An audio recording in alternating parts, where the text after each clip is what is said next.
నమస్కారం. City cable వార్తలకు స్వాగతం.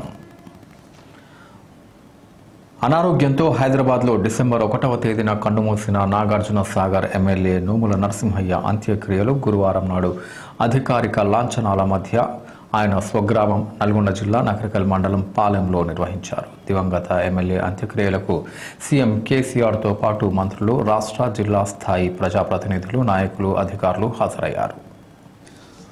అంతకుముందు నార్కట్పల్లి కామినేని ఆసుపత్రిలో భద్రపరిచిన ఆయన భౌతిక కాయాన్ని తెల్లవారుజామున నకరికల్లో నోముల నరసింహయ్య ఇంట్లో కడచారి చూపు కోసం కొద్దిసేపు ఉంచిన అనంతరం నకరికల్ నుంచి నోముల నరసింహయ్య అంతిమయాత్ర పాలెం గ్రామ సమీపంలో ఆయన వ్యవసాయ క్షేత్రం వరకు కొనసాగింది. సీఎం కేసీఆర్ హెలికాప్టర్లో 11:50 పాలెం చేరుకుని అక్కడే ఎదురుగా ఉన్న దహన సంస్కారాలు నిర్వహించే ప్రదేశానికి నడుచుకుంటూ వచ్చారు. నోముల నరసింహయ్య పార్థివ దేహంపై సీఎం పుష్పగుచ్చం ఉంచి నివాళులు అర్పించారు. దివంగత ఎమ్మెల్యే కుటుంబీకులకు ప్రగాఢ సానుభూతిని తెలిపారు. పోలీసుల గౌరవ వందనం చేసి గాల్లోకి కాల్పులు జరిపిన అనంతరం నోముల నరసింహయ్య కుమారుడు భరత్ కుమార్ తండ్రి చితికి నిప్పంటించారు. నోముల అంత్యక్రియలకు గుత్తా సుఖేందర్ రెడ్డి, నేతి విద్యాసాగర్, మంత్రులు జగదీష్ రెడ్డి, ఉప ముఖ్యమంత్రి మహమూద్ అలీ, తలసాని శ్రీనివాస్ యాదవ్, రాజ్యసభ సభ్యులు బడుగుల లింగయ్య యాదవ్, ఈటల రాజేందర్, వేముల ప్రశాంత్ రెడ్డి, రాష్ట్ర రైతు బంధు అధ్యక్షులు రాజేశ్వర్ రెడ్డి, గొంగుడి సునీత, నల్గొండ యాదాద్రి జడ్పీ చైర్మన్లు Narender Reddy, Sandeep Reddy, MLC Chinnapareddy, Kancharla Bhupal Reddy, Chirumarthi Lingaiah, Gadari Kishore, Ravindra Kumar, Paila Shekar Reddy, Dudimetla Balaraju, collector PJ Patil, DIG Ranganath, అదనపు కలెక్టర్లు Rahul Sharma, V Chandrashekar, trainee collector Pratima Singh, Venkatramareddy, RDO Jagadishwar Reddy, Rythu Bandhu సమితి జిల్లా అధ్యక్షులు రామచంద్ర నాయక్, కర్ణె ప్రభాకర్, పూల రవీందర్, వేముల వీరేశం, కూసుకుంట్ల ప్రభాకర్ రెడ్డి, ఎంబీ కృష్ణ యాదవ్, వెంకట యాదవ్ తదితరులు పాల్గొన్నారు.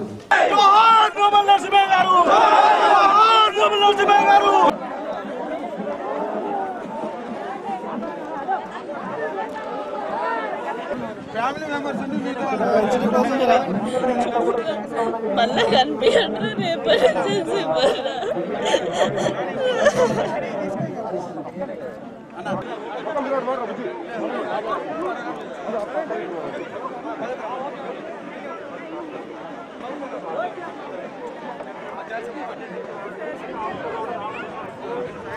అమ్ముడు ఇద్దరికి దేశాడు రాదు.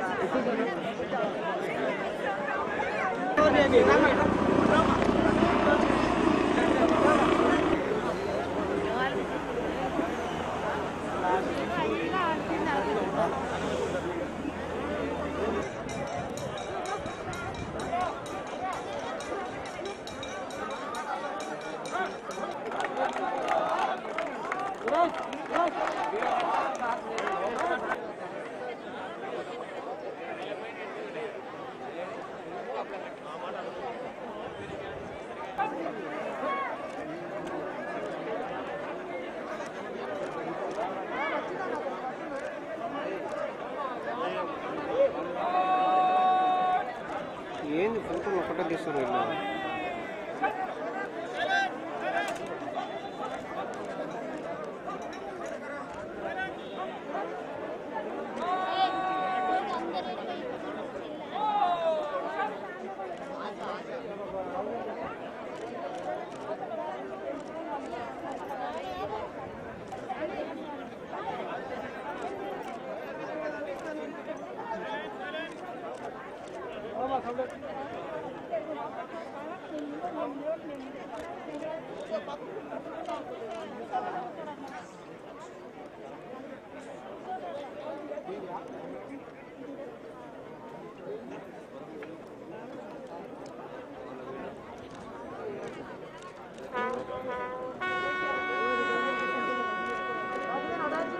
ఆఫీసర్స్ పోలీస్ అధికారులతో కనెక్ట్ చేయాలి.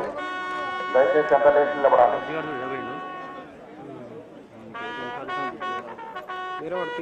కోరుతున్నాం. దయచేసి కూర్చున్న వాళ్ళంతా లేచి మౌనం పాటించాలి సార్. 2 నిమిషాలు అంతా సైలెంట్ గా ఉండాలి. హెడ్ డౌన్ చేయాలి.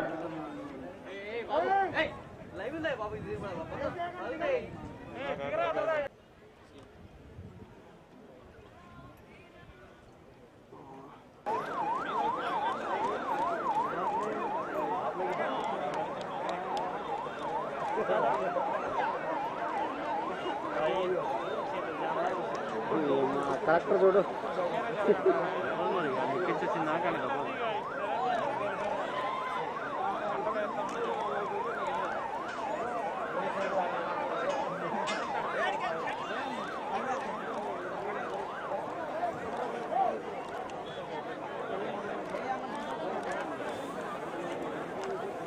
గడ్డి వేస్తే ఒకసారి అనుకో గడ్డి వేస్తలేడు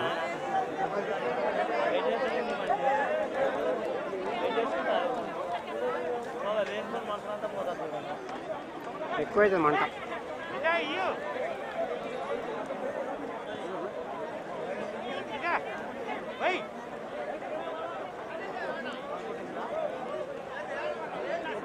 సెల్ఫీ దిగుతుంది కాస్త వీడు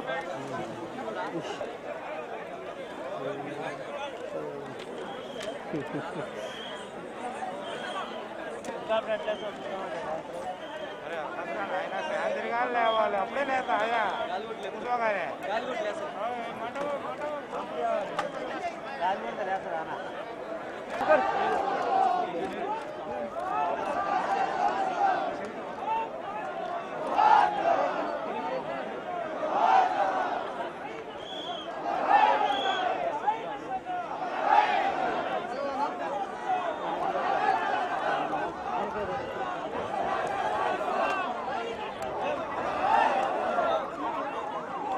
ఉమ్మడి నల్గొండ జిల్లా వ్యాప్తంగా ఈ నెల 12వ తేదీన 2వ శనివారం నాడు అన్ని కోర్టుల ఆవరణలో జాతీయ లోక్ అదాలత్లను నిర్వహిస్తున్నామని, ఈ లోక్ అదాలత్లలో కక్షిదారులు పెండింగ్లో ఉన్న కేసులను పరిష్కరించుకోవాలని ఉమ్మడి నల్గొండ జిల్లా న్యాయమూర్తి ఎంవి రమేష్ కోరారు.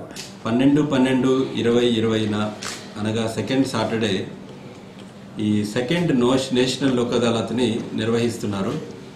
కాబట్టి నల్గొండ ప్రజలందరికీ విజ్ఞప్తి ఏంటంటే వారి యొక్క కోర్టులో వాద్యంలో ఉన్న కేసులు కానీ కూడా వాళ్ళు ఈ లోక్ అదాలత్ని ఉపయోగించుకొని వాళ్ళ యొక్క సమస్యల్ని పరిష్కరించుకోవాలని కోరుతున్నాను. ఎందుకంటే లోక్ అదాలత్లో పరిష్కరించుకోవటం వల్ల తొందరగా న్యాయం అందుతుంది, ఖర్చు లేకుండా అవుతుంది, వారు కట్టిన ఫీజును కూడా వెంటనే ఇచ్చేస్తారు కూడా. ఈ తీర్పు మన కోర్టు తీర్పుతో సమానమైనది. ఈ తీర్పు పైన ఎటువంటి అపీల్ కూడా ఉండదు, ఇది ఫైనల్గా అవుతుంది. ఇలాంటి తీర్పును మనం మళ్ళీ ఎగ్జిక్యూషన్లో ఇంప్లిమెంట్ చేసుకొని ఆ యొక్క డిగ్రీ యొక్క ఫలితాలను అందరికీ ఆ పార్టీకి అందజేయచ్చు. కాబట్టి ఇప్పటిదాకా మనకు 3902 కేసుల్ని ఐడెంటిఫై చేశాము ఈ లోక్ అదాలత్లో పరిష్కరించడానికి కోసమని. అందులో ఆల్రెడీ కొన్ని నోటీసులు ఇవ్వటం జరిగింది. సో ఈ 12/12/20 అందరూ ప్రజలు, కక్షిదారులు ఈ కోర్టులో కేసులు వేయని వారిని కూడా, వాద్యంలో లేని కేసులను కూడా మీరు ఇరుపక్షాల వారు వచ్చి పరిష్కరించుకోవచ్చు. ఇది చట్టబద్ధమైనది, న్యాయబద్ధమైనది. ఇద్దరికీ సహస్రమైన మంచి వాతావరణంలో రాజీ చేయడం అనేది జరుగుతుంది. కాబట్టి మరొక్కసారి అందరినీ నేను విజ్ఞప్తి చేస్తున్నాను, ఈ నేషనల్ లోక్ అదాలత్ని వినియోగించుకొని ముఖ్యంగా ఈ యాక్సిడెంట్లో చనిపోయిన వారికి కాంపెన్సేషన్ కోసం వేసిన వాళ్ళు చాలా కాలయాపన జరుగుతూ ఉంటుంది. ఇన్సూరెన్స్ కంపెనీస్తో కూడా మేము చాలా మాట్లాడాము వాళ్ళతోటి. వాళ్ళ కేసులను తొందరగా పరిష్కరించి వాళ్ళకి నష్టపరిహారం ఇవ్వటం వలన వాళ్ళకి సోషల్ జస్టిస్, ఎకనామిక్ జస్టిస్ అనేది మనము తొందరగా చేయడానికి వీలవుతుంది. కాబట్టి అందరూ దీనిని వినియోగించుకోవాలని మరొకసారి విన్నవిస్తున్నాను. జై హింద్. లోక్ అదాలత్ కార్యక్రమానికి సంబంధించి కోర్టులోని ఆయన ఛాంబర్లో విలేకరులతో మాట్లాడుతూ లోక్ అదాలత్ల ద్వారా పరిష్కరించుకున్న కేసుల్లోని తీర్పు అంతిమ తీర్పు అని పేర్కొన్నారు. కేసుల్లో చెల్లించిన కోర్టు ఫీజును తిరిగి పొందవచ్చని తెలిపారు. మోటారు ప్రమాదానికి గురైన బాధితులు ఈ లోక్ అదాలత్ల ద్వారా నష్టపరిహారం పొందవచ్చని తెలిపారు. ఇప్పటికీ ఉమ్మడి నల్గొండ జిల్లా వ్యాప్తంగా 3902 రాజీ పడ్డ తగ్గ కేసులను గుర్తించినట్లు ఆయన తెలిపారు. ప్రజా ప్రయోజనార్థం మొబైల్ వ్యాన్ ద్వారా ప్రచారం కూడా నిర్వహిస్తున్నట్లు తెలిపారు. ఈ కార్యక్రమంలో కార్యదర్శి జి వేణు పాల్గొన్నారు. రైతులకు వ్యతిరేకంగా కేంద్ర ప్రభుత్వం తీసుకువచ్చిన 3 చట్టాలను, విద్యుత్ సంస్కరణలను ఉపసంహరించుకోవాలని రైతు సంఘం రాష్ట్ర నాయకులు ముదిరెడ్డి సుధాకర్ రెడ్డి డిమాండ్ చేశారు. ప్రజా సంఘాల ఐక్య వేదిక జాతీయ కమిటీ పిలుపు మేరకు ఢిల్లీలో రైతులు చేస్తున్న ఆందోళనకు మద్దతుగా పానగల్ బైపాస్ ఇందిరాగాంధీ విగ్రహం వద్ద రాస్తారోకో నిర్వహించారు. ఈ కార్యక్రమంలో ఆయన పాల్గొని మాట్లాడారు. ఈ సందర్భంగా ఆయన మాట్లాడుతూ కేంద్రంలో ఉన్న బీజేపీ ప్రభుత్వం రైతుల సంక్షేమాన్ని పూర్తిగా విస్మరించిందని, కార్పొరేట్ సంస్థల కొమ్ము కాస్తూ వారికి ఏజెంట్గా పనిచేస్తోందని, లాక్డౌన్ కాలంలో రైతులు ప్రజలు బయటకు వెళ్లలేని సమయంలో పార్లమెంటులో రైతు వ్యతిరేక 3 ఆర్డినెన్స్లను తీసుకువచ్చారని ఆవేదన వ్యక్తం చేశారు. ఢిల్లీలో రైతులు చేస్తున్న ఆందోళనకు మద్దతుగా ప్రభుత్వం తీసుకువచ్చిన 3 చట్టాలను ఉపసంహరించుకోవాలని, ఢిల్లీలో రైతులు చేస్తున్న పోరాటానికి మద్దతుగా ప్రజా సంఘాల ఆధ్వర్యంలో రాస్తారోకోలు నిర్వహిస్తున్నట్లు తెలిపారు.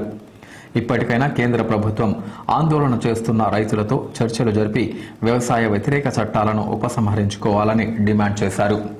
ప్రజలు, రైతులు, మహిళలు, వ్యవసాయ కూలీలు, విద్యార్థులు, కార్మికులు, వృత్తిదారులు తదితరులు పాల్గొని ప్రభుత్వ ప్రజా వ్యతిరేక విధానాలను ప్రతిఘటించాలని పిలుపునిచ్చారు. ఈ కార్యక్రమంలో సిఐటియు, రైతు సంఘం, వ్యవసాయ కార్మిక సంఘం, ఐద్వా, ఆవాజ్, డివైఎఫ్ఐ, ఎస్ఎఫ్ఐ, కేవీపీఎస్, వృత్తి సంఘాల నాయకులు బండ శ్రీశైలం, పాలడుగు నాగార్జున, చిన్నపాక లక్ష్మీనారాయణ, సయ్యద్ హాషం, ఎండి సలీం, పాలడుగు ప్రభావతి, దండంపల్లి సత్తయ్య, మల్లం మహేష్, నలపరాజు సైదులు, కొండ వెంకన్న, మైల యాదయ్య, కుంభం కృష్ణారెడ్డి, దండంపల్లి సరోజ, తుమ్మల పద్మ, అద్దంకి నరసింహ, భూతమరుణ, కోట్ల Ashok Reddy, Gadi Narasimha, K Shankar, SK Mahaboob Ali, K Umarani, Akiti కేంద్ర ప్రభుత్వం దిగివచ్చి ఆ బిల్లుల్ని ఆ చట్టాన్ని ఉపసంహరించుకుంటామని స్పష్టమైన హామీ ఇవ్వాలి, ఉపసంహరించుకోవాలి. అందుకే రైతాంగం ఢిల్లీలో చేస్తున్నటువంటి ఆందోళనకు మద్దతుగా ఈరోజు తెలంగాణ వ్యాప్తంగా రాస్తారోకోలు నిర్వహించాలని అన్ని ప్రజా సంఘాలు నిర్ణయించాయి. దానికి సిపిఎం పార్టీ కూడా సంపూర్ణంగా మద్దతునిస్తూ ఇక్కడ జరిగేటువంటి రాస్తారోకో కార్యక్రమంలో భాగం పంచుకోవడం జరుగుతుంది. ముఖ్యంగా ఇప్పటికైనా కేంద్ర ప్రభుత్వం వెంటనే కార్పొరేట్ శక్తులకు ఊడిగం చేసేది మానుకొని రైతుల ప్రయోజనాలు దెబ్బతీసేటువంటి చట్టాన్ని ఉపసంహరించుకోవాలని డిమాండ్ చేస్తున్నాం. కేంద్రంలో అధికారంలో ఉన్నటువంటి బీజేపీ రైతుల పట్ల అత్యంత ఇబ్బందిగా ప్రవర్తిస్తున్నటువంటి తీరు కనబడతా ఉంది. ముఖ్యంగా గత 7 రోజులుగా ఢిల్లీ నగరం చుట్టూ కోట్లాది మంది రైతాంగం అంతా కూడా 7 రోజులుగా అక్కడే వండుకొని చలికి చచ్చిపోతున్నప్పటికీ కూడా బేషరతుగా రైతాంగంతో చర్చలు జరపాల్సినటువంటి ప్రభుత్వం చర్చలు జరపకుండా రైతుకు సంబంధించినటువంటి 3 వ్యతిరేక చట్టాలను తీసుకొచ్చేటటువంటి పని చేసింది. ఈ చట్టాలని వెంటనే ఉపసంహరించుకోవాలని చెప్పి, విద్యుత్తు ప్రైవేటీకరణ చట్టాలను కూడా తీసుకొచ్చింది, దాన్ని కూడా ఉపసంహరించుకోవాలని చెప్పి కోరుతూ ఢిల్లీలో జరుగుతున్నటువంటి రైతు ఆందోళనకు మద్దతుగా ఈరోజు అన్ని ప్రజా సంఘాల ఆధ్వర్యంలో, సిపిఎం పార్టీ ఆధ్వర్యంలో రాస్తారోకోలు నిర్వహించడం అనేటటువంటి జరుగుతోంది. ప్రభుత్వం ఇప్పటికైనా బేషరతుగా రైతుకు వ్యతిరేకంగా తీసుకొచ్చినటువంటి చట్టాలను ఉపసంహరించుకోవాలని చెప్పి డిమాండ్ చేయడం అనేది జరుగుతోంది. నరేంద్ర మోడీ ప్రభుత్వం ఇటీవల 4 చట్టాలు, రైతు వ్యతిరేక చట్టాలు, 3 విద్యుత్ సవరణ బిల్లు తీసుకురావడం జరిగింది. ఈ చట్టాల వ్యతిరేకంగా 32 సంఘాలు దేశవ్యాప్తంగా రైతులంతా కూడా ఢిల్లీ పరిసర ప్రాంతాలలో పెద్ద ఎత్తున వారం రోజుల నుంచి ఆందోళన చేస్తున్నారు. ఈ ఆందోళనని తీవ్రంగా అణిచేటువంటి పరిస్థితిని రైతాంగం మీద కనబరుస్తున్నటువంటి పరిస్థితి కనబడుతుంది. రైతుల్ని తీవ్రంగా ఇబ్బందులకు గురి చేసే పరిస్థితి సరైనది కాదు. ఇప్పటికైనా రైతు సంఘాలను పిలిచి చర్చలు పిలిచి పార్లమెంటు సమావేశపరిచి ఈ యొక్క చట్టాలను ఉపసంహరించుకునే వైపు ప్రభుత్వం ఆలోచించాలి. అటువైపు ఆలోచించకుండా రైతుల మీద నిర్బంధాన్ని ప్రయోగిస్తే దేశవ్యాప్తంగా రైతాంగాన్ని సమీకరించి పెద్ద ఎత్తున చట్టాలు ఉపసంహరించేంత వరకు తిరుగుబాటు చేసి ప్రభుత్వాన్ని మెడలు వంచే విధంగా ఉద్యమాలు నడిపిస్తామని చెప్పి హెచ్చరిస్తున్నాం. ఢిల్లీలో 26వ తారీఖు నుంచి నేటి వరకు లక్షలాది మంది రైతులు రోడ్లు ఢిల్లీ చుట్టుపక్కల దిగ్బంధించి ఆందోళన కొనసాగిస్తున్నటువంటి పరిస్థితి. ఈ ఆందోళనలో భాగంగానే రైతులు కూడా 2-3 రైతులు అక్కడ గుండెపోటుతో మరణించడం అనేది జరిగింది. అయినా ఈ మొండి ప్రభుత్వానికి, మోడీ సర్కార్కు చలనం లేకుండా పోయినటువంటి పరిస్థితి ఉన్నది. వాళ్ళ రైతులకు నష్టం కలిగేటువంటి రైతు వ్యతిరేక చట్టాలు ఏవైతే ఉన్నాయో, అదేవిధంగా ప్రైవేటీకరణ వ్యతిరేకంగా ఏదైతే చట్టాలు ఉన్నాయో వాటన్నిటిని రద్దు చేయాలని చెప్పేసి ఢిల్లీలో జరిగేటువంటి పోరాటాలకు మద్దతుగా ఇవాళ నల్గొండ జిల్లా కేంద్రంలో రాస్తారోకో నిర్వహించడం జరుగుతుంది. ప్రజా సంఘాల ఆధ్వర్యంలో ఇప్పటికైనా ప్రభుత్వం సానుకూలంగా స్పందించి రైతు నాయకులతో చర్చలు జరిపి వాటిని రద్దు చేసే విధంగా ప్రభుత్వం చర్యలు చేపట్టాలని చెప్పేసి, అలాంటి పోరాటాలు నిర్వహించేంత వరకు ఢిల్లీలో జరిగేటువంటి పోరాటాలకు మద్దతుగా అన్ని ప్రాంతాల్లో కూడా రైతు సంఘాలు, ప్రజా సంఘాలు ఆందోళనలో ఉధృతం చేసి ప్రభుత్వాన్ని మెడలుస్తామని చెప్పేసి హెచ్చరిస్తున్నారు. లక్షలాది మంది కేంద్ర ప్రభుత్వం మోడీ తెచ్చినటువంటి రైతు వ్యతిరేక బిల్లులకు వ్యతిరేకంగా పెద్ద ఎత్తున ఆందోళన చేస్తూ ఉన్నారు. ఇప్పటికే 5-6 మంది రైతులు కూడా చనిపోవడం జరిగింది. అయినా కేంద్రంలో ఉన్న ప్రభుత్వం పెట్టుబడిదారులకు కార్పొరేట్ శక్తులకు రైతాంగం యొక్క ఉత్పత్తులను కొల్లగొట్టుకోవడానికి పెద్ద ఎత్తున బార్లా తెలిసి ఈరోజు 3 రకాల బిల్లులు తెచ్చి రైతులు నడ్డివించే ప్రయత్నం చేస్తా ఉన్నది. ఆ బిల్లులను ఉపసంహరించుకోవాలని దేశవ్యాప్తంగా ప్రజలు ఎంత గగ్గోలు పెట్టినా కూడా ఈ మోడీ ప్రభుత్వం కనీసం చీమ గుట్టెట్టైనా లేదు. ఢిల్లీలో జరుగుతున్న రైతాంగ పోరాటాలకు కుల వివక్ష వ్యతిరేక పోరాట సంఘం మద్దతు తెలియజేస్తూ విజయవంతం కావాలని కోరుతా ఉన్నాం. తెలంగాణ మలిదశ ఉద్యమంలో శ్రీకాంతాచారి ప్రాణత్యాగంతోనే తెలంగాణ రాష్ట్రం ఏర్పాటు జరిగిందని, ఆయన బ్రతికుంటే సీఎం కేసీఆర్ ఎంతో సంతోషించేవారని జడ్పీ చైర్మన్ బండా నరేందర్ రెడ్డి అన్నారు. తెలంగాణ ఉద్యమ దశలో ప్రాణత్యాగం చేసిన కాసోజు శ్రీకాంతాచారి 11వ వర్ధంతి సందర్భంగా గడియారం సెంటర్లో ఆయన విగ్రహానికి జడ్పీ చైర్మన్ బండా నరేందర్ రెడ్డి, టీఆర్ఎస్ బీసీ విభాగం జిల్లా అధ్యక్షుడు, తెలంగాణ విశ్వబ్రాహ్మణ సంఘం రాష్ట్ర అధ్యక్షుడు గుంటోజు వెంకటాచారితో కలిసి పూలమాలలు వేసి ఘనంగా నివాళులు అర్పించారు.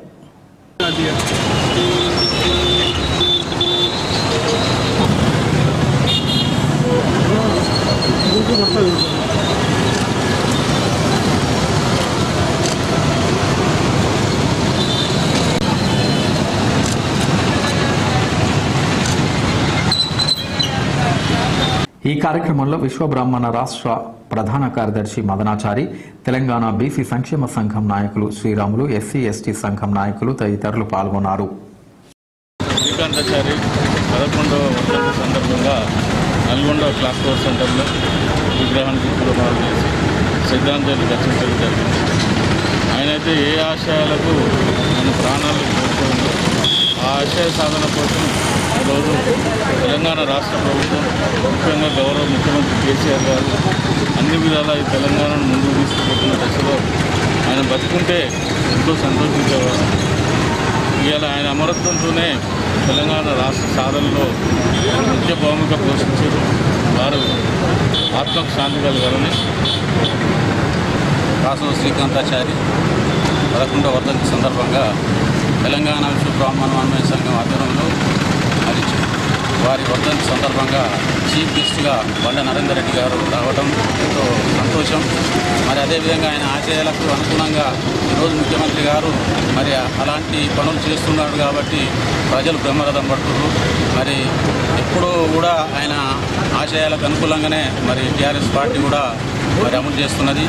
మరి ఆయనకు కళ నెరవేరిందనేది మేము మరి తెలంగాణ ముద్దుబిడ్డ తెలంగాణ కోసము తన ప్రాణత్యాగం చేసి రైతునగర్ సెంటర్లో ఆత్మాహుతి చేసుకున్నాడు. మరి ఆ సందర్భంగా మరి ఈరోజు తెలంగాణ ఉందంటే శ్రీకాంతాచారి తొలి అమరుడు. మరి ప్రభుత్వం కూడా శ్రీకాంతాచారి పేరు మీద ఒక జిల్లానైనా ఒక ప్రాజెక్ట్ అయినా శ్రీకాంతాచారి పెట్టాలని కేసీఆర్ గారిని ముఖ్యమంత్రి కోరుకుంటూ శ్రీకాంతాచారి 11వ వర్ధంతి సందర్భంగా నల్గొండ పట్టణ కేంద్రంలో శ్రీకాంతాచారి కాంస్య విగ్రహానికి పూలమాల వేసి శ్రద్ధాంజలి ఘటించడం జరిగింది. శ్రీకాంతాచారి కుటుంబానికి ఎమ్మెల్సీ పదవి ఇవ్వాలని చెప్పేసి గత 8-9 సంవత్సరాలుగా వస్తున్నటువంటి డిమాండు. దీన్ని సీఎం కేసీఆర్ గారు స్పందించి వెంటనే వారి మాతృమూర్తి అయినటువంటి శ్రీకాంతాచారి తల్లి గారికి వెంటనే ఎమ్మెల్సీ పదవి ఇవ్వాలని చెప్పి కోరుకుంటా ఉన్నాం. అదేవిధంగా ఈనాడు తెలంగాణ ఉద్యమానికి ఊపునందించినటువంటి మా శ్రీకాంతాచారికి ప్రత్యేక గుర్తింపు వచ్చే విధంగా రాష్ట్ర ప్రభుత్వం కృషి చేయాలని చెప్పేసి కోరుకుంటా ఉన్నాం. శ్రీకాంతాచారి అమరే. ఈరోజు శ్రీకాంతాచారి 11వ వర్ధంతి సందర్భంగా విశ్వబ్రాహ్మణ సంఘం సంఘం ఆధ్వర్యంలో ఘనంగా నివాళులు అర్పించడం జరిగింది. వారు 11 సంవత్సరాలు శ్రీకాంతాచారి తెలంగాణ కోసమే పరితపించి ఆత్మహత్య చేసుకున్నాడు. నడిబొడ్డున ఎల్బీ నగర్లో వారి ఆశయాలు సిద్ధించినాయి కానీ వారి కుటుంబానికి తల్లి అయినటువంటి శంకరమ్మ గారికి కేవలం ఒకసారి ఎమ్మెల్యే టికెట్ ఇచ్చి ఓడిపోవడం జరిగింది. వారికి ఎమ్మెల్సీ కానీ కార్పొరేషన్ చైర్మన్ కానీ ఇవ్వకుండా పార్టీ పక్కకు పెట్టడాన్ని బీసీ సంక్షేమ సంఘం ద్వారా తీవ్రంగా వ్యతిరేకిస్తాను. ఇప్పటికైనా శ్రీకాంతాచారి కుటుంబానికి తగిన న్యాయం చేయాలని రాష్ట్ర ప్రభుత్వానికి విన్నవిస్తున్నాం. శ్రీకాంతాచారి విగ్రహానికి బీసీ సంఘం వివిధ కుల సంఘాల ఆధ్వర్యంలో వారికి ఘనంగా నివాళులు అర్పించడం జరిగింది. అదే శ్రీకాంతాచారి తెలంగాణ ఉద్యమంలో మలిదశ ఉద్యమంలో తొలి పౌరుడు శ్రీకాంతాచారి. అతన్ని ఆదుకోకపోగా అదే ఇప్పుడున్న కేసీఆర్ మన ముఖ్యమంత్రి గారు అదే తన బిడ్డ నిజామాబాద్లో ఎంపీగా ఓడిపోతే తనకు ఎమ్మెల్సీగా పదవి ఇచ్చాడు. అదే శ్రీకాంతాచారికి కూడా వాళ్ళ తల్లి అయినటువంటి శంకరమ్మ గారికి కూడా పదవి ఎమ్మెల్సీ పదవి నామినేట్ పదవి ఇవ్వాలనేసి బీసీ సంఘం తరపు నుంచి డిమాండ్ చేస్తుంది. నేడు ఎస్సీ ఎస్టీ విద్యార్థి సంఘం తెలంగాణ రాష్ట్రం అదేవిధంగా తెలంగాణ బీసీ సంక్షేమ సంఘం ఆధ్వర్యంలో మరి కాసోదు శ్రీకాంతాచారి వర్ధంతి ఘనంగా నిర్వహించడం జరిగింది. మరి బలిదేశ ఉద్యమంలో మరి శ్రీకాంతాచారి మరి ఆయన మరి పెట్రోల్ పోసుకుని ఎల్బీ నగర్ చౌరస్తాలో తెలంగాణ రాష్ట్ర ఏర్పాటు కోసం మరి ఆయన తెలంగాణ కోసం తన ప్రాణాలు సైతం లెక్క చేయకుండా రాష్ట్రం కావాలని ఆ రోజు ఆయన ప్రాణాలు అర్పించడం జరిగింది. మరి అది గర్వకారణం. మరి ఖచ్చితంగా మరి బలిదేశ ఉద్యమంలో మరి శ్రీకాంతాచారి పాత్రను అది మరవలేనిది. మరి ఎస్సీ ఎస్టీ విద్యార్థి సంఘ పక్షాన మరి ప్రభుత్వాన్ని డిమాండ్ చేయడం ఏంటంటే మరి శ్రీకాంతాచారి తల్లి గారికి మరి ఎమ్మెల్సీ టికెట్ ఇచ్చి మరి శ్రీకాంతాచారి వర్ధంతి జయంతిని మరి అధికారికంగా నిర్వహించాలని, అదేవిధంగా నల్గొండ జిల్లాను కూడా శ్రీకాంతాచారి జిల్లాగా నామకరణం చేయాలని ఈ రాష్ట్ర ప్రభుత్వాన్ని మా ఎస్సీ ఎస్టీ విద్యార్థి సంఘ పక్షాన మరి ఈరోజు విజ్ఞప్తి చేయడం జరుగుతుంది. ఓబీసీలు ఐక్యతతో ఉండి రాజకీయాల్లో ఉన్నత పదవులను చేపట్టాలని ఓబీసీ సెల్ రాష్ట్ర చైర్మన్ ప్రొఫెసర్ కత్తి వెంకటస్వామి పిలుపునిచ్చారు. నల్గొండ జిల్లా యాదవ సంఘం భవనంలో వనమాల రమేష్ నేత అధ్యక్షతన నిర్వహించిన కాంగ్రెస్ పార్టీ ఉమ్మడి నల్గొండ జిల్లా ఓబీసీ డిపార్ట్మెంట్ జిల్లా కార్యవర్గం మండల అధ్యక్షుల సమావేశంలో ఆయన ముఖ్య అతిథిగా పాల్గొని మాట్లాడారు. కాంగ్రెస్ పార్టీని బలపరచాలని, ఉన్నత పదవులు చేపట్టి ఓబీసీలను రాజకీయంగా చైతన్యపరచాలని ఈ సందర్భంగా రమేష్ నేత సూచించారు. అంతకుముందు ఎమ్మెల్యే నోముల నరసింహయ్య ఆత్మకు శాంతి చేకూరాలని 2 నిమిషాలు మౌనం పాటించారు. ఈ కార్యక్రమంలో తండు శ్రీనివాస్, ఎరగాని నాగన్నగౌడ్, ఎలగందుల రాము, బెజ్జారపు రమేష్, కొండేటి మల్లయ్య తదితరులు పాల్గొన్నారు.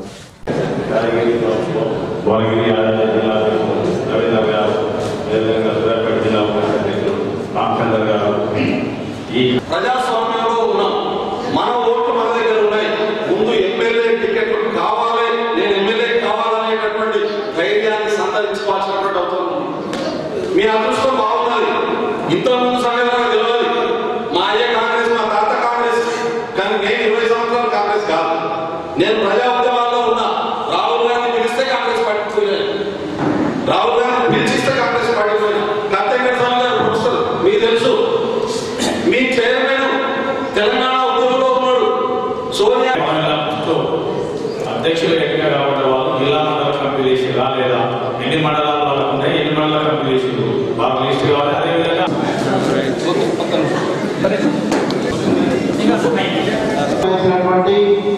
మండల చైర్మన్ ఒకవేళ మండల కమిటీ ఉంటే ఆ కమిటీకి సంబంధించిన వాళ్ళు ఇవాళ రావాలనుకున్నాం. కార్యవర్గ సమావేశం కార్యవర్గలే మేము ఇంకా ముఖ్య కార్యకర్తలు పెట్టినా నేను ఇచ్చిన మెసేజ్లో మాత్రం నేను ఇప్పుడు సార్ కార్యవర్గ నరేంద్ర మోడీ పేరు చెప్పుకున్నాడు. నేను ఓబీసీ ఎప్పుడు చెప్పుకున్నాడు?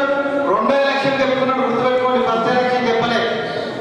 2014 ఎలక్షన్లో ఇక్కడ కూడా నరేంద్ర మోడీ ఓబీసీ అని చెప్పలే భారతీయ జనతా పార్టీ. ఓబీసీల కదలికి వచ్చింది కాబట్టి మన రాష్ట్ర ఉపాధ్యక్షులు ఐఎన్టీసీ నాయకులు అన్న నాగేంద్ర గారిని వేదిక మీదకి రావాల్సిందిగా సాధారణంగా ఆహ్వానిస్తారు. కేంద్ర ప్రభుత్వం తీసుకువచ్చిన 3 చట్టాలు రైతులకు వ్యతిరేకంగా ఉన్నాయని, వాటిని వెంటనే రద్దు చేయాలని ఉపాధ్యాయ ఎమ్మెల్సీ అలుగుబెల్లి నర్సిరెడ్డి డిమాండ్ చేశారు. ఇటీవల కేంద్ర ప్రభుత్వం తీసుకువచ్చిన 3 నూతన చట్టాలను రద్దు చేయాలని ఢిల్లీలో ఉద్యమిస్తున్న రైతులకు సంఘీభావం తెలుపుతూ రైతు పోరాటాల సంఘీభావ ఉమ్మడి నల్గొండ జిల్లా ఆధ్వర్యంలో స్థానిక గడియారం సెంటర్లో రిలే నిరాహార దీక్షలను ప్రారంభించారు. ఈ కార్యక్రమంలో ఎమ్మెల్సీ పాల్గొని మాట్లాడారు. కేంద్ర ప్రభుత్వం నూతనంగా తీసుకువచ్చిన బిల్లులను అమలు చేస్తే రైతు ఆత్మహత్యలు పెరిగిపోతాయని ఆవేదన వ్యక్తం చేశారు. కాంట్రాక్ట్ వ్యవసాయ విధానంతో రైతు పండించిన పంటలకు కనీస గిట్టుబాటు ధర కూడా రాని పరిస్థితి ఏర్పడుతుందని అన్నారు. రైతుల భవిష్యత్ కార్పొరేట్ శక్తుల చేతుల్లోకి వెళ్లిపోతుందని, విత్తనాలు, ఎరువులు, పురుగుల మందులు వాటి ధరలు అమాంతం పెరిగిపోతాయని ఆవేదన వ్యక్తం చేశారు. ఈ దీక్షా శిబిరంలో రైతు పోరాటాల సంఘీభావ committee convener Yadagiri Reddy, co convener Shekhar Reddy, Telangana Jana Samithi అధ్యక్షులు పన్నాల గోపాల్ రెడ్డి, తెలంగాణ ప్రజా ఫ్రంట్ నాయకులు సుధాకర్ రెడ్డి, జూనియర్ లెక్చరర్ల సంఘం నాయకులు కాశయ్య, డిటిఎఫ్ నాయకులు దాడి భాస్కర్ రెడ్డి, ఏడుకొండలు వీరా నాయక్, గుంజలూరు కోటయ్య, తెలంగాణ రైతాంగ సమితి నాయకులు బానోతు రాములు తదితరులు పాల్గొన్నారు. వాళ్ళకు భరోసా ఉంటుంది. లేదు కేంద్ర గుత్తాధిపత్యంలోకి పోతే మాత్రం విద్యుత్ రేట్లు విపరీతంగా పెరిగిపోతాయి. అది ఎవరిదైనా ఇటు మన గృహాసుల విద్యుత్ కానీ వ్యవసాయ విద్యుత్ కానీ అన్నీ కూడా పెరిగిపోయే అవకాశం ఉంటుంది, స్థిరంగా విద్యుత్ ఇచ్చే అవకాశం ఉండదు.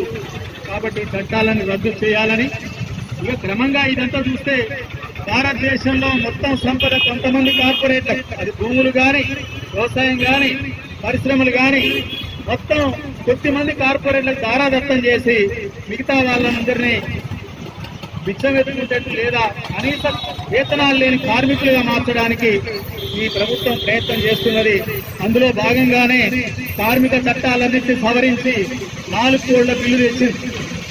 ఆ బిల్లు ప్రకారం ఎక్కడైనా 300 మందికి పైన పనిచేస్తేనే అక్కడ మాత్రమే ప్రావిడెంట్ ఫండ్ వర్తిస్తుంది. 300 లోపు కనుక ఉంటే అది ఏ కార్మిక చట్టం ఆ పరిశ్రమకు కానీ ఆ వ్యవసాయానికి కానీ దేనికి వర్తించదు. వాస్తవంగా గతంలో ఉన్న చట్ట ప్రకారం మొదట స్వతంత్రం లభించినాక చేసిన చట్టంలో 10 మంది ఉంటేనే కార్మిక చట్టాలు వర్తించేది. ఆ తర్వాత 91 తర్వాత సరళీకృత ఆర్థిక విధానాలు వచ్చినాక దాన్ని 30కి మార్చారు. 30 పైన ఉంటేనే కార్మిక చట్టాలు వర్తిస్తాయి. ఇప్పుడు ఆ 30ని అమాంతం 300 పైగా మార్చారు. అంటే 300లో కార్మికులు పనిచేసే చాలా పరిశ్రమలు ఈ దేశంలో ఉంటాయి. మొత్తం స్మాల్ స్కేల్ ఇండస్ట్రీస్ మొత్తం కూడా 300 లోపే ఉంటారు. కాబట్టి హైర్ అండ్ ఫైర్ ఎన్ని గంటలైనా పనిచేయించుకోవచ్చు. నేను పెట్టుబడి గ్రంథాన్ని లోతుగా చదివినప్పుడు అర్థమైంది ఏంటంటే మనుషుల్ని అంటే కార్పొరేట్ వ్యవసాయంలో భూసారం లేకుండా ఒకేసారి పంటలు పండించుకోవచ్చు.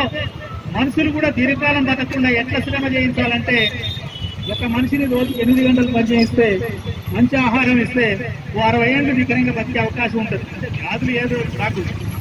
కానీ అదే మనిషిని రోజుకు 10 గంటలు పనిచేయిస్తే ఆహారం ఇచ్చినా కూడా తన వయో పరిమితి 50 ఏళ్ళకి పడిపోద్ది.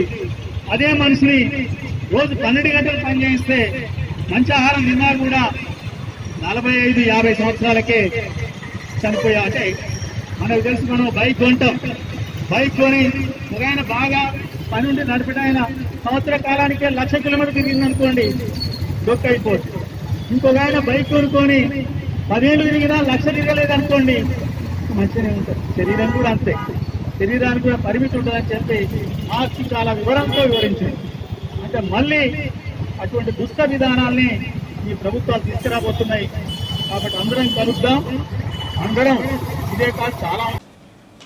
కట్టంగూరు మండలం పందనపల్లి గ్రామంలో మత్స్యకార సంఘం ఆధ్వర్యంలో ఆ సంఘం అధ్యక్షుడు లోకనబోయిన రమణ ముదిరాజ్ ఆధ్వర్యంలో మత్స్యకారులతో సమావేశం ఏర్పాటు చేశారు. గ్రామాల్లో చెరువులకు సంబంధించిన పలు సమస్యలపై చర్చించారు.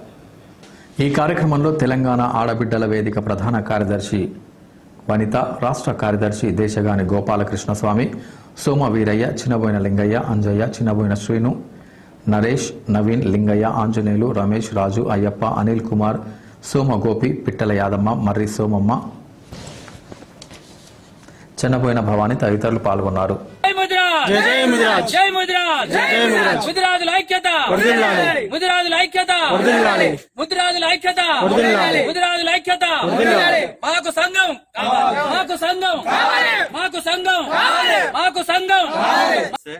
నా పేరు లోకనమైన రమణ ముదిరాజ్. నేను తెలంగాణ రాష్ట్ర ముదిరాజ్ మత్స్యకార సంక్షేమ సంఘం రాష్ట్ర అధ్యక్షుడిని. మరి ఇవాళ పందినేపల్లి గ్రామంలో కట్టంగూరు మండలం సంబంధించి గ్రామానికి విచ్చేయడం జరిగింది, జిల్లా నల్గొండ. మరి ఇక్కడ సోదరుడు మరి అనిల్ కుమార్ గారు మరి మాతో ఎన్నో రోజుల నుంచి కూడా మరి మాకు కాంటాక్ట్ లో ఉన్నారు. మరి వారి విజ్ఞప్తి మేరకు ఇక్కడ ఏదైతే 2 ఊర్లుకి ఉన్న సంబంధించిన సమస్య, ఒక ఊరి వాళ్ళు ఆధిపత్య వాళ్ళ స్వాధీనంలో ఉన్న చెరువులో భూములు ఒక సామెత సొమ్ము కడిది సోకు కడిది లాగా ఇవాళ ఇక్కడ ఈ గ్రామంలో జరుగుతూ ఉంది. భూములు ఈ గ్రామానికి సంబంధించిన ముదిరాజులే ఉన్నాయి, పట్ట భూములు. అక్కడ అనుభవించేది మరి వేరే మన సోదర మరి కులం వాళ్ళు ఉన్నారు, అక్కడ వాళ్ళు అనుభవిస్తూ ఉన్నారు. మరి వారికి కొద్దిగా జాలి దయ లేదు. ఇన్ని రోజుల నుంచి కూడా వీళ్ళకి సతాయిస్తూ ఉన్నారు. మరి రాష్ట్ర వ్యాప్తంగా కూడా మేము తిరుగుతూ ఉన్నాం. ఇదే సమస్య మీద ఇలా టీఆర్ఎంఎస్ అనేది ఒకటి ఉద్భవించడం జరిగింది.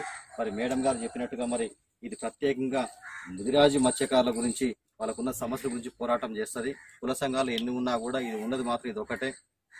ముఖ్యంగా మరి ఇక్కడికి విచ్చేసిన మరి వనిత గారికి మీ పదవి తెలంగాణ ఆడబిడ్డల వేదిక స్టేట్ జనరల్ సెక్రటరీ. మరి వనిత గారు చాలా అనుభవజ్ఞులు, ఉద్యమాల బాటలో వాళ్ళు ఎన్నో ఉద్యమాలు చేసి విజయవంతంగా మరి కార్మికుల పక్షాన కొట్లాడి మరి వాళ్ళకి హక్కులు సాధించిన ఘనత మరి వారి సొంతం. మరి వారి సహచర్యంలో మరి మేము కూడా కొన్ని సమస్యలు పరిష్కరిస్తా ఉన్నాం. మరి సోదరుడు మరి రాష్ట్ర కార్యదర్శి దేశగాని గోపాలస్వామి గారు, మరి మేము రాష్ట్ర వ్యాప్తంగా కూడా తిరుగుతా ఉన్నాం. ఆదరణ బాగుంది, ఎందుకంటే సమస్యలు ఉన్న దగ్గర ఆదరణ ఎక్కువ ఉంటుంది. మనకంటే ఒకరు వస్తే వాళ్ళ ఆదరణ ఎక్కువ ఉంటుంది. రాష్ట్రంలో కూడా ఇదే వ్యాప్త పరిస్థితి ఉన్నది. మరి ఇక్కడ చెరువులకు సంబంధించిన భూములు మరి మనవి ఉన్నాయి, అక్కడ అనుభవించేది వాళ్ళు ఉన్నారు. మరి దానికి మనం తిరుగుదొక్కలు బతకాల్సిన అవసరం ఉన్నది.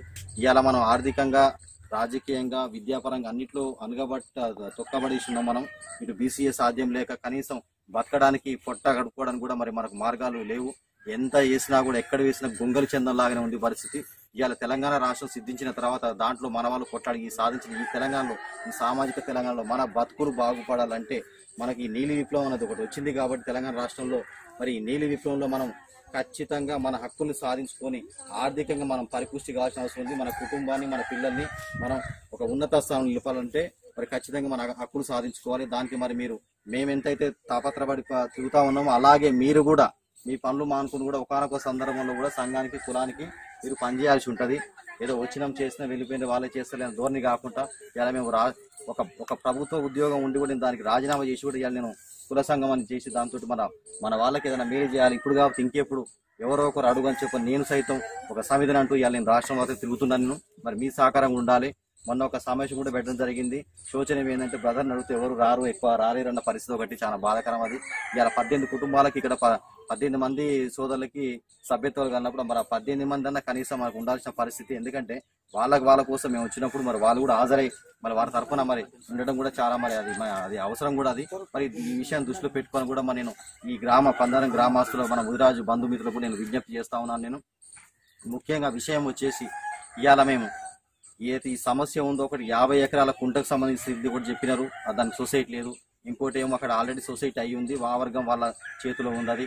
దాంట్లో మన అక్కడ గురించి మీరు అడుగుతా ఉన్న నెల నుంచి మరి వారు నిమ్మకు నీరెత్తిన ఉండటం, ఏదో సాకులు చెప్పడం జరుగుతూ ఉంది. నేను చెప్పేది ఒకటి, ఇవ్వదలుచుకుంటే ఎట్లయినా ఇవ్వచ్చు, వాళ్ళు ఇవ్వకుండా నేను సాకులు కాలయాపన చేయడం జరుగుతుంది.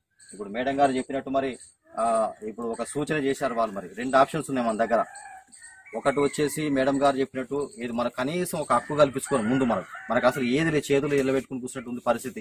ఇక్కడ 50 ఎకరాల ఈ కుంటలో మనం అది సొసైటీ చేసుకొని తర్వాత మనకు ఒక రాజ్యాంగబద్ధంగా ప్రభుత్వం మనకు హక్కు వచ్చిన తర్వాత మరి ఈ చెరువుకు సంబంధించి మరి మన ఎన్ని ఎకరాలు పోయినాయో మరి మనకి ఎట్లా జీవనోపాధి ప్రభుత్వం కూడా ఏం చెప్తుందంటే మరి ఎవరైతే భూములు పోయినాయో ఆ భూములు కోల్పోయిన వాళ్ళకి అందులో అది అంటే ఎవరన్నా కానీ వాళ్ళకు చేపలు పట్టుకోవడానికి హక్కు కల్పిస్తూ ఒక జీవో కూడా వచ్చింది కొత్తది. ఆ జీవో కూడా మన దగ్గర ఉంది. వాళ్ళు ఏమి చేయలేని కూడా ఈ సందర్భంగా చెప్తాము నేను. మన దగ్గర వజ్రాయుధం ఉన్నది. వాళ్ళు మేము ఇవ్వము చేయడం అంటానికి లేనే లేదు. అది ప్రభుత్వానికి సంబంధించిన కొత్త జీవో కూడా రావడం జరిగింది. ఎవరైతే భూములు పోయినాయో వాళ్ళ భూములు పోయిన వాళ్ళకి ఆ హక్కు వాళ్ళకి కల్పించాలని ఉంది. కాబట్టి ఖచ్చితంగా ఇది చేస్తూనే దాంట్లో కూడా కొంతమందికి సభ్యతలు ఇప్పించుకునే ప్రయత్నం చేద్దాం. లేదు అనంటే మేడం గారు చెప్పినట్టు ఇది ఒకటి. రెండోది ఏమో ఇది. మూడో మార్గం ఏంటంటే ఒకవేళ నేను అనుకుంటున్నా వాళ్ళని మనం సంప్రదిస్తే వాళ్ళు ఏమంటారంటే ఇప్పుడు మీద అది ఉంది కదా 50 ఎకరాలు, అది కూడా ఇలా కలిపేసి ఉమ్మడి కలిపి ఒకటి చేసుకుందాం అంటారు. మరి దానికి మరి మీ సమాధానం కూడా ఎట్లా ఉంటుంది? మరి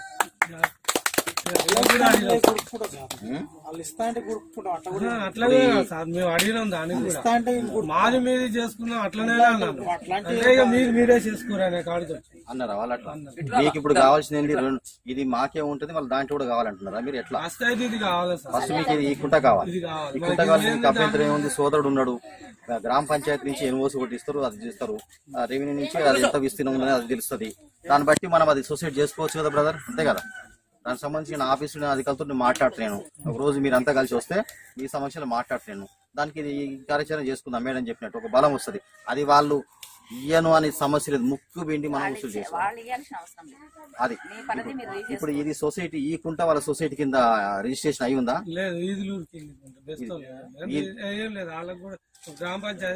గ్రామ పంచాయతీలో జీపీలో ఉంది. గతంలో ఏమన్నా వాళ్ళ ఈదులూరు గ్రామ పంచాయతీ సంబంధించిన సొసైటీకి ఇది కూడా లింక్ ఏమన్నా రిజిస్ట్రేషన్ చేసినారా?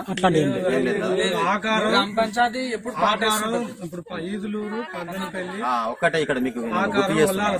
మీరు అన్నది కరెక్ట్. ఇప్పుడు ఎట్లా అంటే మీరు ఇంతకుముందుకే చెప్పినట్టు ఇప్పుడు ఆ చెరువు ఎవరి పడుగు లేదు కాబట్టి ఇలా గ్రామ పంచాయతీ వేలం వేస్తుంది. ఓకే అంటే అర్థం ఏంది, అది ఫ్రీగా ఉంది. అది దాన్ని మనం హస్తగతం చేసుకోవడానికి రిజిస్ట్రేషన్ ఏదైతుందో అది చేసుకోవాలి. ఇక్కడ ఉన్నారు కాబట్టి మన వాళ్ళు అది ముందు ప్రక్రియ చేసుకుందాం. దాని తర్వాత ఇంకా వీళ్ళది ఎట్లా ఉన్నదో వాళ్ళది మనం ఎట్లా చేసి మన దగ్గర లీగల్ గా అన్ని ఉన్నాయి కాబట్టి కోర్టు నుంచి జీవో కాపీ కూడా నేను తెప్పిస్తాను. మరి మన సోదరుడు వాడు హైకోర్టు అడ్వకేట్ పాండు గారు హైకోర్టు అడ్వకేట్ గారు ఉన్నారు, వాళ్ళ దగ్గర మేము ఇంతకుముందు గతంలో కూడా ఇట్లాంటి సందర్భం ఉంటే వేసి ఉంటే మేము మరి అది కూడా తెప్పిస్తాను జీవో కాపీ. దాని తర్వాత నేను డిఎఫ్ మన మత్స్యశాఖ అధికారులు వాళ్ళతో మాట్లాడి మరి అది కూడా మీకు చేపిస్తాను చెప్పని హామీ ఇస్తా ఉన్నాను. గట్టి కొట్టాలి. ఓకే అదొకటి. ఇక మరి సోదరి మనులు మరి మన ముదిరాజు ఆడబిడ్డలు మరి వీళ్ళకు కూడా ఆర్థిక స్వావలంబన కావాలి. మరి అసలు రాష్ట్రంలో ఒక దురదృష్టం ఏంటంటే కనీసం ఒక కొన్ని పథకాలు ఉన్నాయి అనే విషయం కూడా ఎవరికి అవేర్నెస్ కాకపోతే మరి ఎవరన్నా చెప్పే నాదుడు లేడు, నాయకులు లేరు. సరే ఏదేమి నేను ఎవరిని నేను తప్పు పట్టను, వేరే ఏం చేయను. నేను ఇప్పుడు ఏదైనా ఏంటంటే మన సంఘం టీఆర్ఎంఎస్ ఏదైతే ఉందో ఏదో మీటింగ్లకు వాటికి జనసభ్యులు తీసుకోవడానికి కాదు, వాళ్ళకి ఆర్థికంగా వాళ్ళకి వృద్ధి తీసుకురావడానికి వాళ్ళ బతుకులు బాగుపడటానికి ముఖ్యంగా నేను ఇది స్థాపించడం జరిగింది. మరి అందులో భాగంగా యువకులకు కూడా మన ఒక మేడం గారు చెప్పినట్టు ఫుడ్ ప్రాసెసింగ్ లో ఈ చేపలకు సంబంధించిన ఒక ఏం పొంది తిని అదే కాదు ఇంకా దీంట్లో చాలా ఉన్నాయి. అలాంటి కుటీర పరిస్థితులు పెట్టుకోవడానికి కూడా మరి యువకులకు గానీ మరి యువతులకు గానీ మహిళలకు గానీ లోన్స్ కూడా చాలా ఉన్నాయి. కేంద్ర ప్రభుత్వాలు ఉన్నాయి, రాష్ట్ర ప్రభుత్వాలు ఉన్నాయి. ఇలా 8,000 కోట్ల చిల్లర రిలీజ్ అవుతా ఉంది. అవగాహన లేక ఎవరు అప్లై చేసుకుంటారు. మరి ఆ దిశ కూడా మీ ఊరి నుంచి ఒక ఇద్దరిని మీరు ఎన్నుకోండి. నాకు వాళ్ళు టచ్ లో ఉంటే నేను దానికి సంబంధించిన కార్యాచరణ స్టార్ట్ చేస్తానమ్మా. మీరు ఎంతమంది ఒక లిస్ట్ తీసుకోండి. మీ లిస్ట్ లో ఒక ఆధార్ కార్డు, ఒక జిరాక్స్ ఒకటి, ఒక బ్యాంకు జిరాక్స్ ఒకటి, ఒక 2 ఫోటోలు, ఒక కులం సర్టిఫికేట్, ఇవి మీవి. అలాగే మీరు ఎవరినైతే మీరు మీకు నామినీగా పెట్టదలుచుకున్నారో వాళ్ళే కూడా సేమ్ ఇంతేనమ్మా. ఓకే అవి ఇచ్చేస్తే అవి అంతమంది కరెక్ట్ చేసి ఇస్తే నేను అతి త్వరలోనే నేను దీనికి సంబంధించిన మీకు మహిళలకు కూడా మహిళా మత్స్య పరిశ్రమ సహకార సంఘం ఏర్పాటు చేసి మీకు ఆ 3 లక్షల మీ ఉన్న పరిమితి ఉంది అందులో ఎంతమంది చూసి మనకి 3 లక్షలు వస్తుందా 5 లక్షలు వస్తుందా అది కూడా ఇప్పిస్తాను. ఓకే దాని తర్వాత మీరు కట్టవలసిన అవసరం కూడా ఏం లేదు. అవి గవర్నమెంట్ మీరు అది సొసైటీ చేసుకున్నారు మీకు ప్రోత్సహించడానికి భాగంగా మీకు ఇచ్చే అది రుణం అది. ఓకే దాని తర్వాత మీరు సక్రమంగా మంచిగా మీ యాక్టివిటీస్ అంతా బాగుండి కొద్దిగా కాలయాపన చేసిన తర్వాత ఇండివిజువల్గా ఇప్పుడు మేడం గారు చెప్పినట్టు ఏమన్నా చేపలకు సంబంధించిన ఏమన్నా పెట్టుకోవడానికి ఒకరు సింగిల్ గా పెట్టుకోవడానికి ఇండివిజువల్ లోన్స్ ఉంటాయి. ఒక 20 మంది ఒక గ్రూప్ లో వాళ్ళంతా కలిసి ఇంకేమైనా మేము పెట్టుకుంటాం మాకు ఇక్కడ వృత్తి ఉంటుంది ఉపాధి ఉంటుంది అనుకుంటే ఆ పరిశ్రమకు సంబంధించింది కూడా ఏమైనా పెట్టుకోవడం కూడా రుణాలు కూడా ఇస్తారు. అది కూడా మనం ప్రయత్నం చేద్దాం. అలాగే యువకులు ఎవరైతే ఉన్నారో ఖాళీగా నిరుద్యోగులు వాళ్ళని కూడా మనం సెలెక్ట్ చేసుకుని వాళ్ళకు కూడా ఏమేవైతే లోన్ ఉన్నాయి వాళ్ళకి అవి కూడా చేద్దాం మనం. ఓకే ఇప్పుడు మీరు చేయాల్సింది ముఖ్యంగా ఏంటంటే ఎంతమంది మనలో ఒక లిస్ట్ తీసుకోండి. వాళ్ళ ఆధార్ కార్డు ఒకటి, క్యాస్ట్ సర్టిఫికేట్ ఒకటి, ఇతరత్ర ఉంటే నేను చెప్తాను. అప్లికేషన్ ఫామ్ ఒకటి తీసుకున్నాను. ఈ 2-3 రోజుల తర్వాత రేపు ఒక మీటింగ్ ఉంది మాకు, రేపు ఉంటే దాని తర్వాత నేను చెప్తాను. నాకు టచ్ లో ఉంటే దాన్ని బట్టి మీరు కొంతమంది మీరు నల్గొండకు మరి ఏమన్నా డిఎఫ్ ఆఫీస్కి రావాల్సి ఉంటుంది. అక్కడ మాట్లాడి దాన్ని కరెక్ట్ చేద్దాం మరి. ఓకే మరి ఇక్కడ మాకు ఆతిథ్యం ఇచ్చిన మరి సోదరులందరికీ పేరు కానీ అందరికీ కూడా మరి ప్రత్యేక ధన్యవాదాలు చెప్తా ఉన్నాను. మహిళలకు కానీ మరి చెప్తా ఉన్నాను. మరి ఇదే స్ఫూర్తి మీరు ఇది ఒక నాంది అనుకోండి అమ్మా. ఈ నాంది తోటి మీరు ఐకమత్యం పెంపొందించుకోండి. ఒక మీటింగ్ అని ఒక సమావేశం పెట్టామంటే మన సంఖ్య కనపడాలి. అక్కడ అది దిశగా పెట్టుకుని పని చేయండి. ఒక్కరోజు మనం ఒక పని పోకపోతే దాంట్లో అది ఏమీ లేదు. కానీ మనకు ఒక జీవనోపాధి ఏర్పడుతుంది, సంవత్సరాల తరబడి ఉంటుంది. మనకి లక్షలు డబ్బు దునియా కాదు కాబట్టి మరి దృష్టిలో పెట్టుకోండి. అది దానికి సహకారం చేయాలని కోరుతాను.